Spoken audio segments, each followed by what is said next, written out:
Imaginez découvrir que les deux personnes en qui vous aviez le plus confiance au monde cachaient des secrets qui pourraient briser votre cœur et bouleverser votre vie.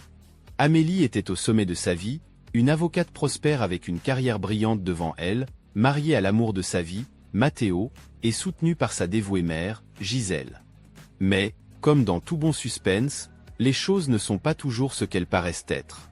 Dans un retournement de situation qu'elle n'aurait jamais pu prévoir, Amélie se retrouve au centre d'une toile de trahison et de secrets qui défie tout ce qu'elle savait des personnes qu'elle aimait le plus. Que feriez-vous si tout ce en quoi vous croyez commençait à s'effondrer autour de vous? Préparez-vous à embarquer pour un voyage émotionnel avec Amélie alors qu'elle cherche des réponses, confronte des vérités douloureuses et lutte pour reconstruire sa vie à partir de zéro. Ce n'est pas seulement un récit de trahison, mais une histoire sur jusqu'où nous sommes prêts à aller en quête de justice, de guérison, et peut-être, d'un nouveau départ. Épouse suspecte qu'il y a quelque chose de mal avec son mari. Alors elle décide de rentrer plus tôt à la maison et ne peut pas croire ce que sa mère faisait avec son mari. Amélie était une femme déterminée et affectueuse, connue de tous comme quelqu'un qui mettait toujours la famille en premier. Elle travaillait comme infirmière dans un hôpital de la ville, une profession qu'elle avait embrassée depuis jeune en raison de sa passion pour aider les autres. Son emploi du temps était intense, mais elle trouvait toujours le temps de prendre soin de ses proches. D'un autre côté, Matteo était un homme dévoué et travailleur. Il était ingénieur civil et passait beaucoup de temps sur les chantiers, supervisant des projets et s'assurant que tout se passait comme prévu. Matteo était toujours connu pour son éthique au travail et pour sa manière gentille de traiter les gens autour de lui. Amélie et Matteo se sont rencontrés de manière inhabituelle, qui semblait avoir été écrite par le destin. Un week-end ensoleillé, Amélie a décidé de visiter une foire d'adoption d'animaux. Passionnée par les animaux, elle ne pouvait résister à donner un foyer à un animal dans le besoin. En marchant à la foire, ses yeux ont croisé ceux de Matteo, qui était là dans le même but. Il tenait un chiot dans ses bras et semblait enchanté. Amélie s'est approchée, et les deux ont commencé à parler de l'amour qu'ils partageaient pour les animaux. La rencontre était si naturelle que, à la fin de la conversation, ils avaient déjà prévu de se rencontrer à nouveau. Ainsi, une simple rencontre à la foire d'adoption s'est transformée en le début d'une belle histoire d'amour. Avec le temps, Amélie et Matteo sont devenus inséparables. Ils se sont mariés lors d'une cérémonie simple, mais pleine d'émotions, entourés par la famille et les amis. La vie des deux semblait parfaite. Matteo a continué sa carrière dans l'ingénierie, tandis qu'Amélie restait dévouée à l'infirmière. Ils partageaient une routine harmonieuse, trouvant toujours des moyens de se soutenir mutuellement, tant dans les moments de joie que dans les défis. Cependant, malgré la perfection apparente, quelque chose a commencé à changer. Gisèle, la mère d'Amélie, était une femme à la beauté naturelle, dont la jeunesse et l'élégance étaient encore évidentes. Veuve depuis 4 ans, elle avait trouvé du réconfort dans la proximité avec sa fille et son gendre. À 40 ans, Gisèle était une présence constante dans la vie du couple, toujours prête à aider en cas de besoin. Dès le début, Gisèle a soutenu le mariage d'Amélie et Matteo, montrant clairement combien elle trouvait Matteo un excellent parti pour sa fille. Gisèle arrive chez le couple, comme elle le faisait quotidiennement, et entre par la porte de la cuisine avec un sourire chaleureux. « Bonjour, mes chers. J'ai apporté quelques fruits frais du marché.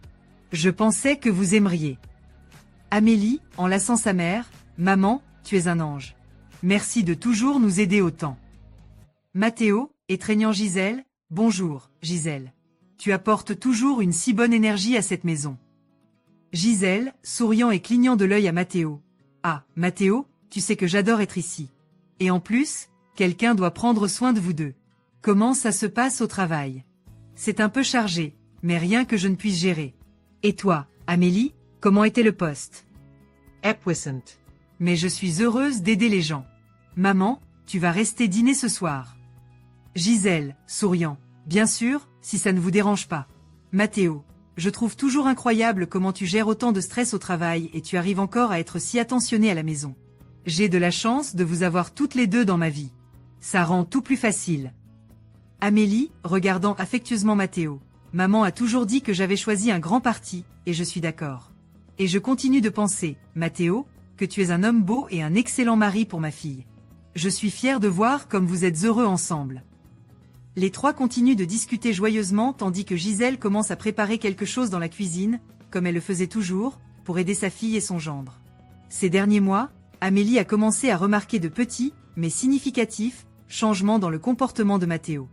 Le mari, qui était auparavant affectueux et attentif, semblait de plus en plus distant. Il a commencé à passer plus de temps hors de la maison, prétendant que le travail était plus exigeant que jamais.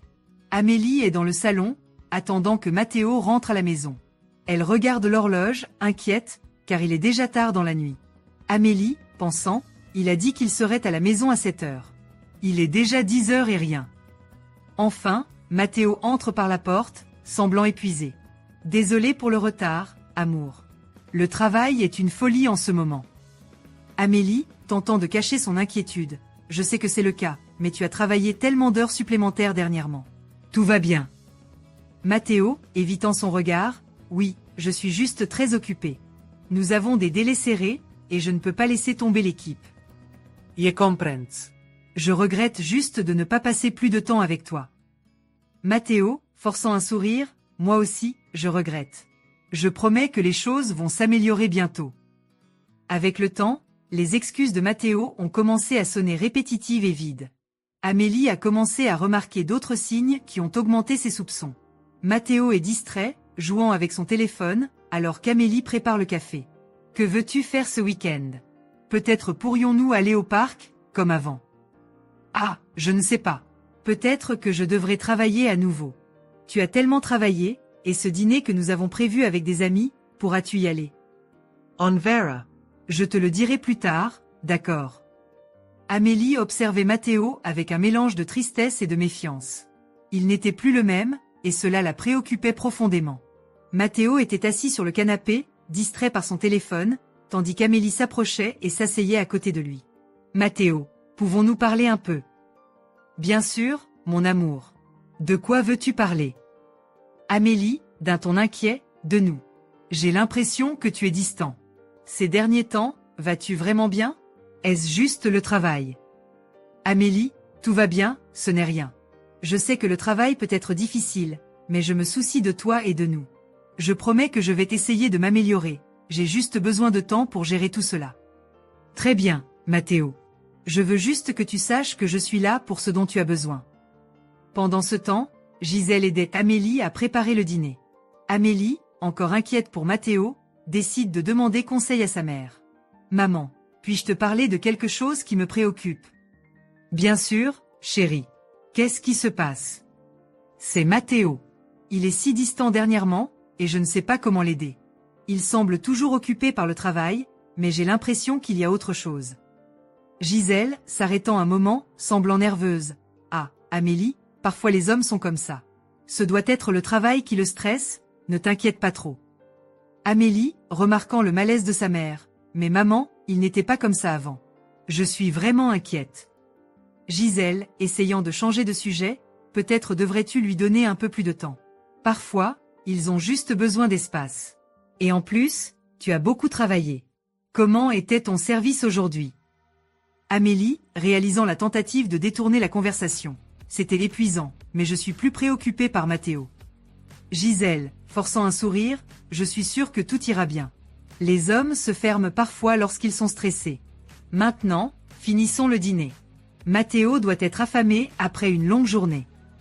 Amélie sent que sa mère est mal à l'aise, mais décide de ne pas insister sur le sujet à ce moment-là. Amélie, pensant en aidant sa mère, peut-être que maman a raison. C'est peut-être juste le travail, mais je vais continuer à surveiller. Amélie s'efforce de se concentrer sur le dîner, mais l'inquiétude pour Matteo et la réaction étrange de Gisèle restent dans son esprit. Une semaine après la conversation d'Amélie avec Gisèle, Amélie est dans la cuisine, préparant le petit déjeuner, lorsque Gisèle arrive avec une idée. Amélie, je pensais, que dirais-tu de faire un dîner spécial ce soir? Juste nous trois, pour nous détendre un peu et oublier les problèmes. Ah, maman, quelle bonne idée! Je pense que Matteo appréciera. Il a besoin d'un peu de distraction. Gisèle, enthusiaste, parfait. Je vais t'apporter quelques nouvelles recettes que j'ai apprises. Ce sera une soirée délicieuse. La soirée arrive, et la table est magnifiquement dressée. Giselle a préparé un festin. Matteo rentre du travail et semble ravi par la surprise. Waouh, c'est incroyable. Merci, Gisèle. Tu as vraiment fait des merveilles. J'ai fait tout cela avec amour pour vous deux. Profitons de la soirée. Pendant le dîner, Amélie remarque que Gisèle et Matteo sont très proches, la laissant presque en dehors des conversations. Ils rient, échangent des regards fréquents. Alors, Matteo, comment était ta journée au travail? Quelque chose d'intéressant. C'était épuisant, mais nous avons réussi à terminer une partie importante du projet. Et toi, Gisèle, qu'as-tu fait aujourd'hui? Ah, rien de spécial. Juste m'occuper des choses à la maison et penser à ce dîner. Amélie essaie de s'impliquer dans la conversation, mais se sent mise à l'écart.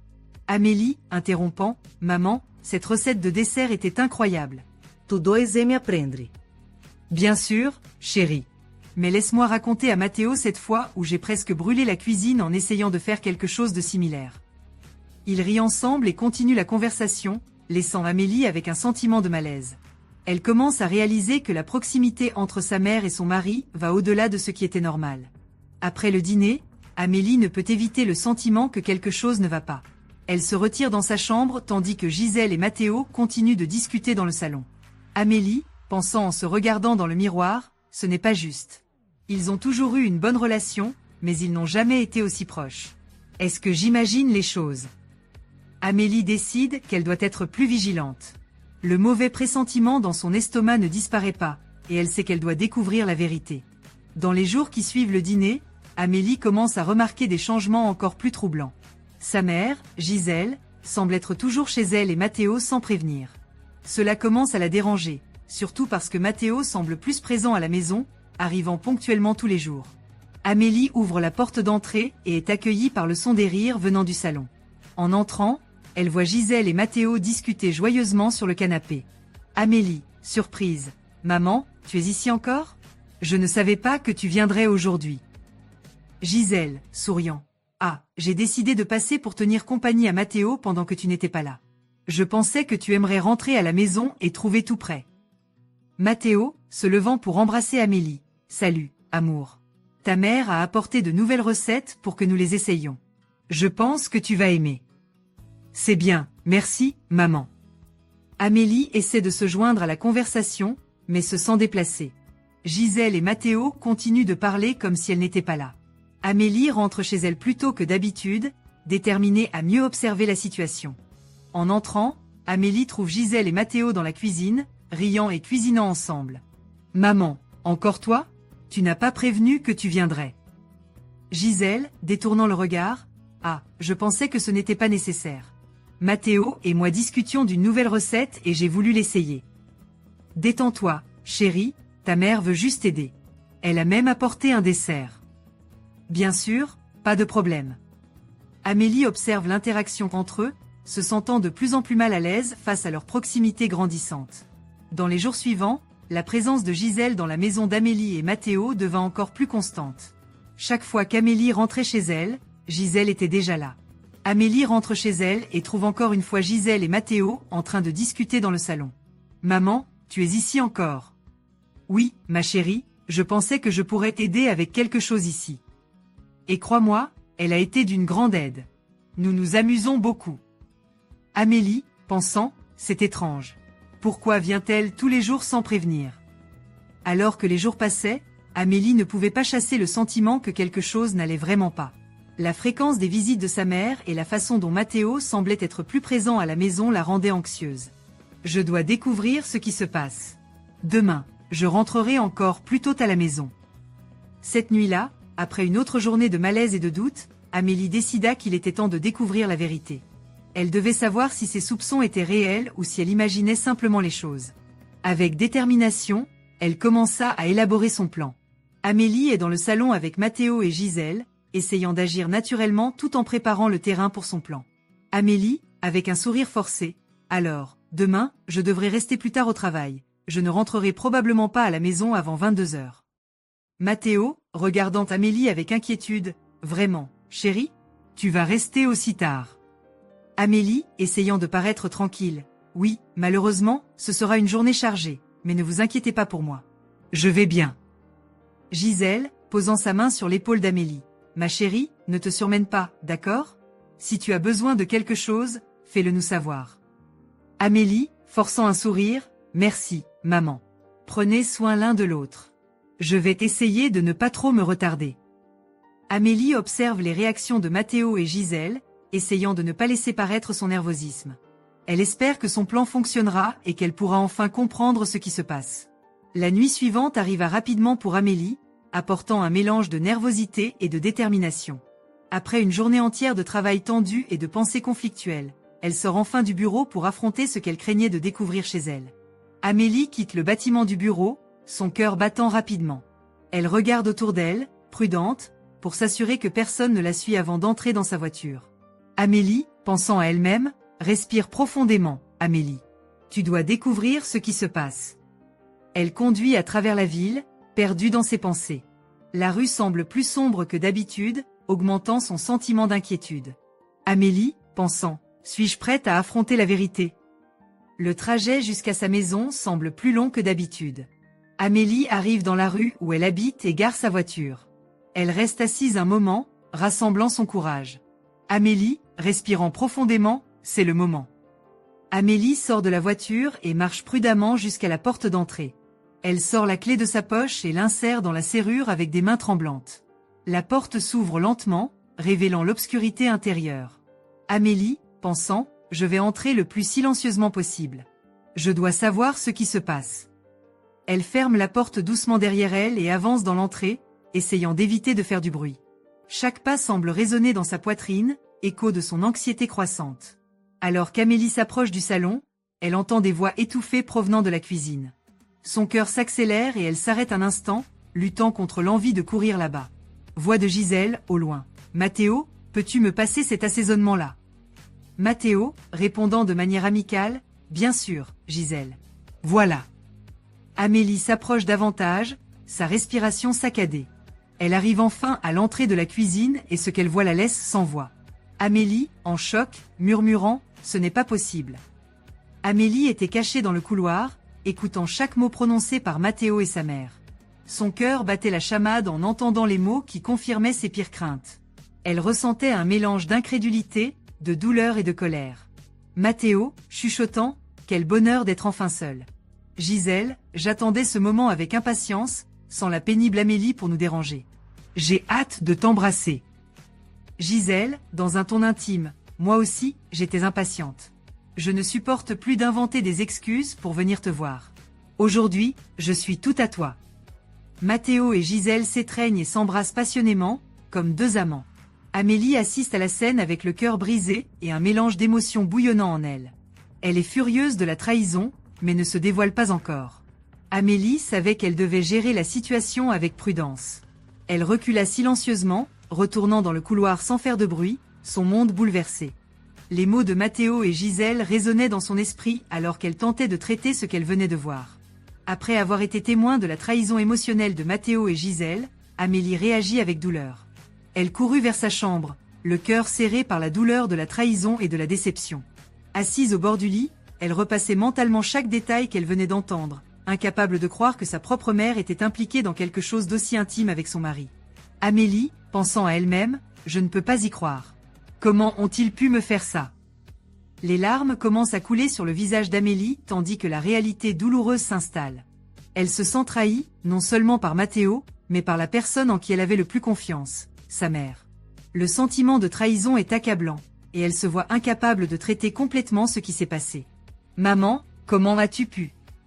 Elle reste là, perdue dans ses pensées tumultueuses, essayant de comprendre comment gérer cette révélation dévastatrice. La confiance qu'elle avait en ses proches a été complètement ébranlée, et maintenant elle doit décider comment faire face à cette situation douloureuse et complexe. Amélie, décidée à confronter la trahison qu'elle a vue, rassemble toutes ses forces et descend les escaliers avec détermination. Son cœur est lourd, mais sa détermination est ferme. Elle doit affronter Mathéo et Gisèle, peu importe la douleur que cela engendre. En arrivant au salon, elle les trouve exactement comme elle les avait laissés. Mathéo et Gisèle enlacés, prêts à s'embrasser de nouveau. Le choc et la tristesse la frappent de plein fouet, mais elle se force à affronter la situation. Amélie, avec une voix tremblante, « Mathéo, maman ». Les deux se séparent brusquement en entendant la voix d'Amélie. Mathéo semble pâle, tandis que Gisèle est visiblement troublée. Mathéo, ne sachant que dire, « Amélie, je… » Amélie, les yeux larmoyants. « Non, Mathéo, ne dis rien. J'ai vu assez. » Amélie regarde directement dans les yeux de Gisèle, ressentant un mélange de déception et d'incrédulité. Amélie, avec tristesse et colère contenue. « Maman, comment as-tu pu ? Comment as-tu pu me faire ça ?» Gisèle, luttant pour trouver ses mots. Amélie, chérie, nous. Amélie, la coupant. Non, il n'y a pas d'excuse pour cela. Vous avez tous les deux trahi ma confiance d'une manière que je n'aurais jamais imaginé possible. Le silence lourd remplit la salle, uniquement interrompu par le son étouffé d'Amélie tentant de contrôler ses émotions. Matteo tente de s'expliquer. Matteo, Amélie, nous ne voulions pas que les choses en arrivent là. Amélie, avec une voix tremblante, ça suffit, je ne veux plus rien entendre.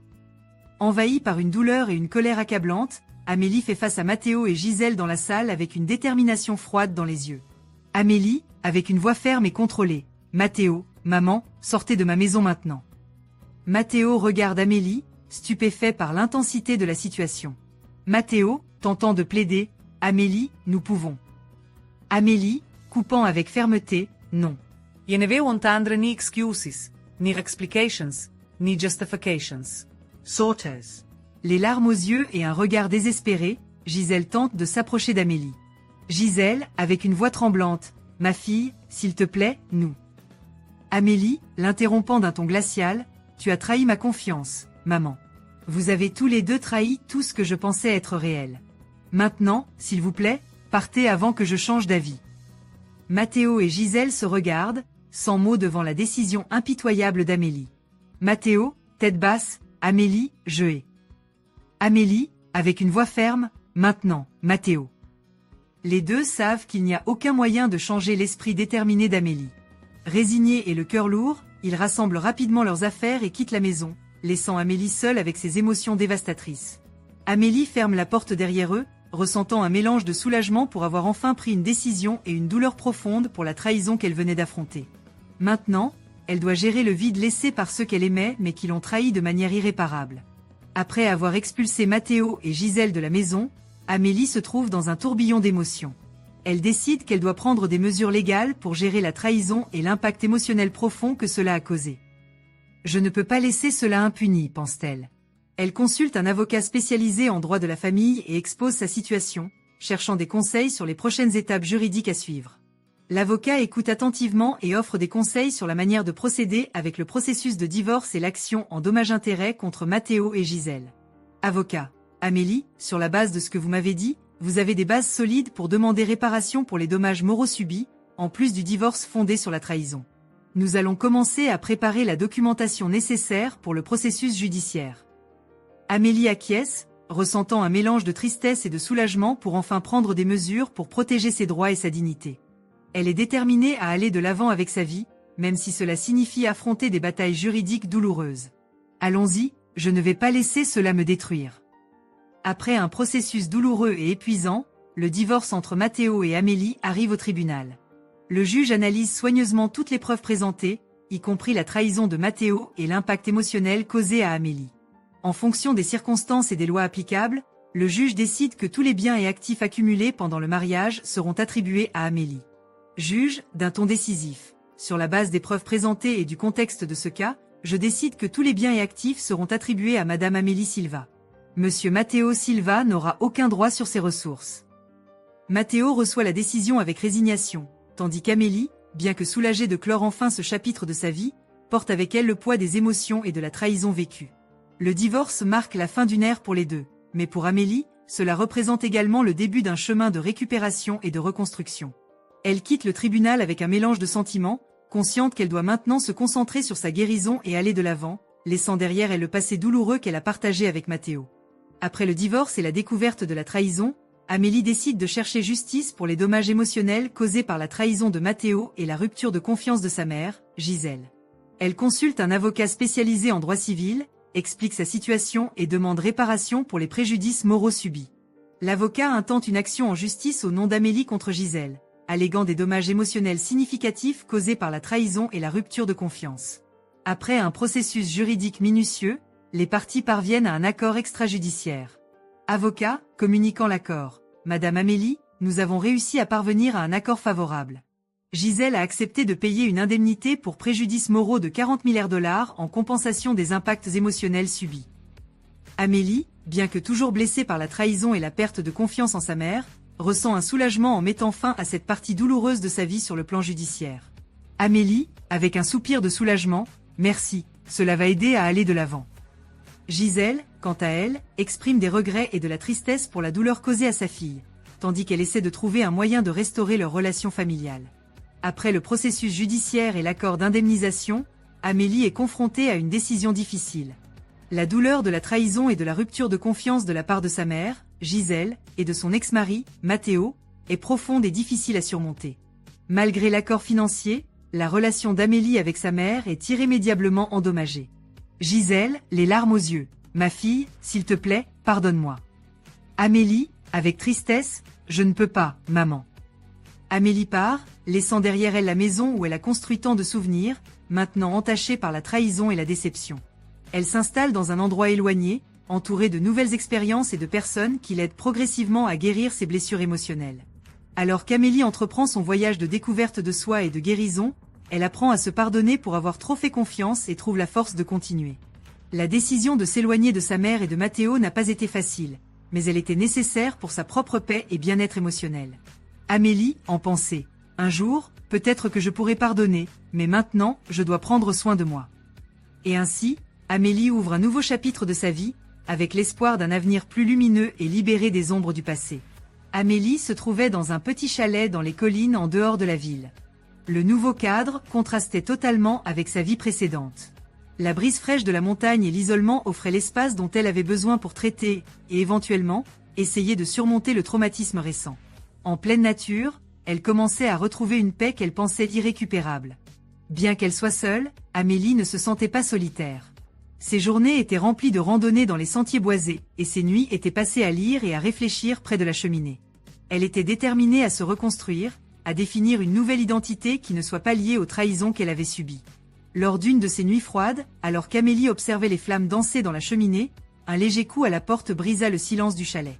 Réticente, elle se leva pour voir qui cela pouvait être, car elle recevait rarement des visites dans son refuge isolé. En ouvrant la porte, elle trouva un visage familier mais inattendu. Oliver, un ancien ami de la faculté de droit et collègue de travail lors de ses premières années comme avocate. « Oliver, comment. »« Comment m'as-tu trouvé ici ?» demanda Amélie, clairement surprise. « Bonjour, Amélie. Je suis désolée de venir sans prévenir. J'ai entendu parler de ce qui t'était arrivé par des amis communs, et après quelques recherches, j'ai découvert où tu te trouvais. Je voulais juste voir comment tu allais, expliqua Oliver, avec une sincérité préoccupée dans son regard. Amélie hésita un moment, mais quelque chose dans la présence d'Oliver semblait réconfortant. Elle l'invita à entrer et lui offrit une tasse de thé. Au fil de leur conversation, Oliver révéla qu'il avait lui aussi traversé une séparation compliquée quelques années auparavant et comprenait, en quelque sorte, la douleur qu'Amélie traversait. Cette rencontre inattendue se transforma en une nuit entière de discussions sur la vie, les désillusions et le processus de guérison.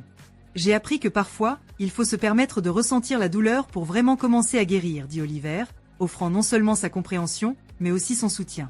Amélie se sentit incroyablement reconnaissante d'avoir quelqu'un avec qui partager ses sentiments les plus profonds, quelqu'un qui comprenait réellement la complexité de ses émotions.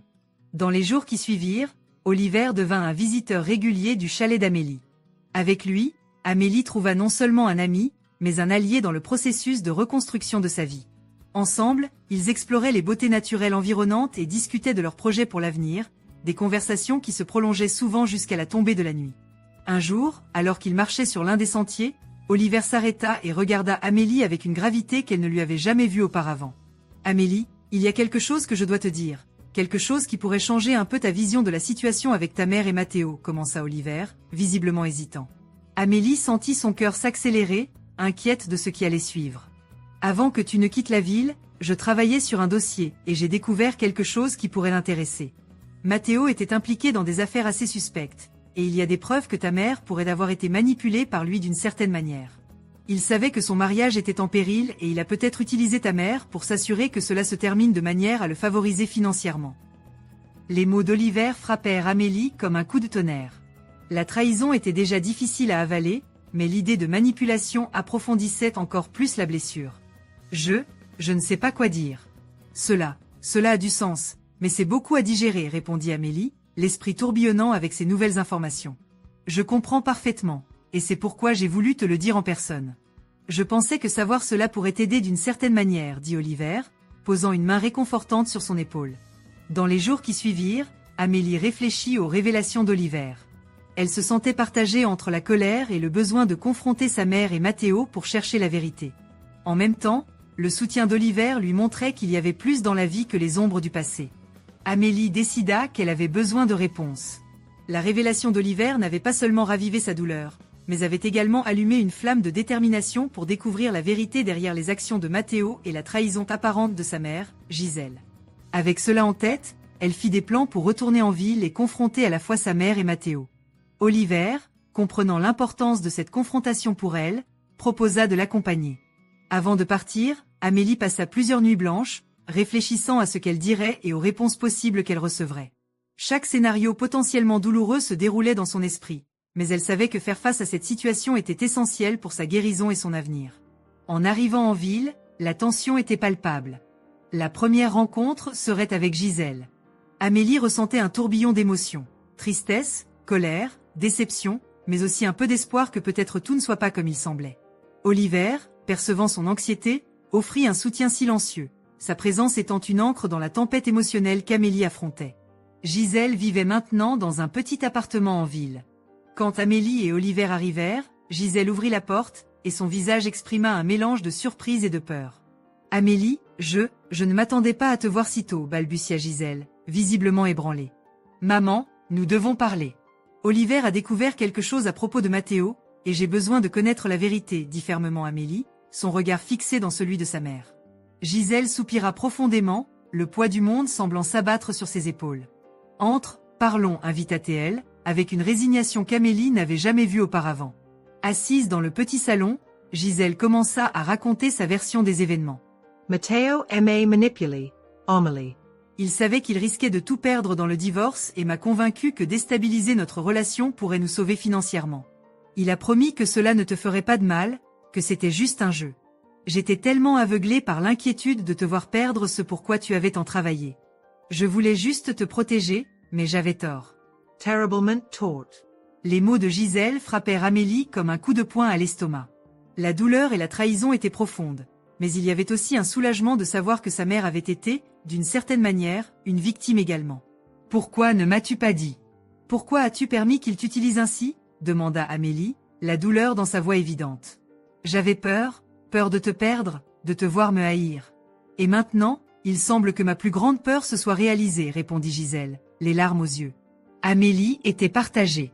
La révélation était un mélange de trahison et de tristesse, mais aussi de compréhension. Elle réalisa que, bien que sa mère ait commis de graves erreurs, la manipulation de Matteo avait joué avec les peurs de Gisèle, les exploitant à son propre avantage. Après une longue conversation et beaucoup de larmes, Amélie et Gisèle parvinrent à une compréhension douloureuse mais nécessaire.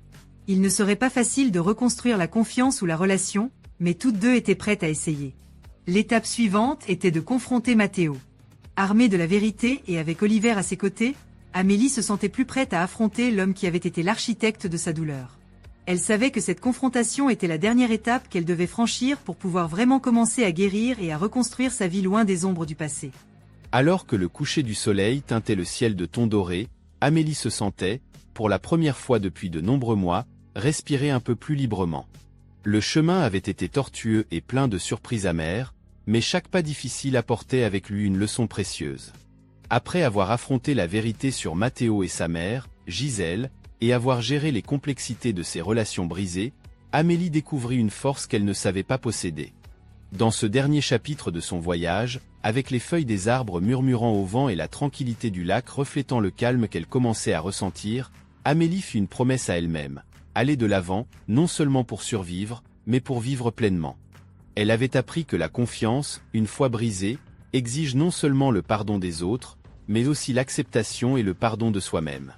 Cette histoire, bien que unique à Amélie, porte en elle des universalités que nous pouvons tous comprendre. La première grande leçon est sur la résilience.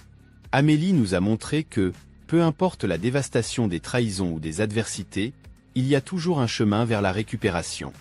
Elle nous enseigne que nous sommes plus forts que nous le pensons et que, même dans les nuits les plus sombres, l'aube n'est qu'à quelques heures de distance. La deuxième leçon concerne l'importance d'affronter la vérité, aussi douloureuse soit-elle. Éviter la réalité peut sembler plus facile à court terme, mais ce n'est qu'en affrontant et en acceptant que nous pouvons vraiment commencer à guérir. Amélie a affronté ce que beaucoup d'entre nous craindraient d'affronter, et bien que cela ait été difficile, c'est ce courage qui lui a finalement procuré la liberté. Enfin, l'histoire d'Amélie nous enseigne le pouvoir du pardon. Pardonner ne signifie pas oublier ce qui s'est passé ou absoudre quelqu'un de ses fautes. Au contraire, c'est un acte de libération personnelle. C'est décider que le passé n'aura plus de pouvoir sur votre présent ou votre futur. C'est un choix qui nous permet de continuer notre vie.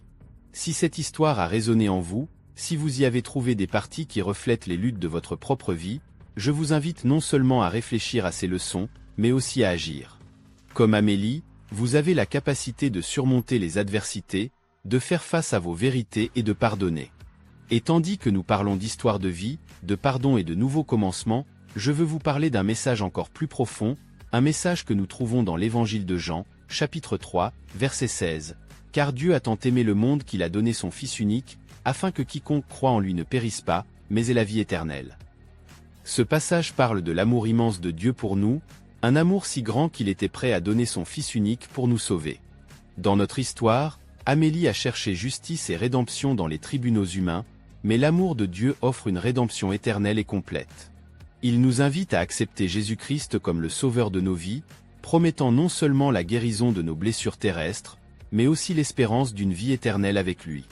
Si vous êtes touché par ce message, si vous ressentez dans votre cœur l'appel à un nouveau commencement éternel, n'hésitez pas.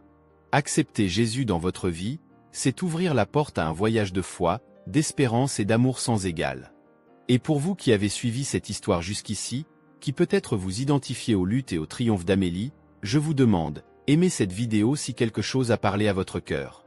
Abonnez-vous à la chaîne Histoire de la vie pour plus d'histoires comme celle-ci, qui non seulement divertissent, mais aussi inspirent et enseignent. Nous partageons des histoires parce que nous croyons en leur pouvoir de changer les cœurs et les esprits, d'offrir du réconfort et de l'inspiration. Faites partie de notre communauté, où chaque histoire est un voyage, et chaque voyage est une opportunité d'apprendre et de grandir ensemble. Merci beaucoup d'être ici, et souvenez-vous, à chaque fin, il peut y avoir un nouveau commencement. Que votre voyage soit béni et rempli de moments de paix et de réflexion. À la prochaine histoire.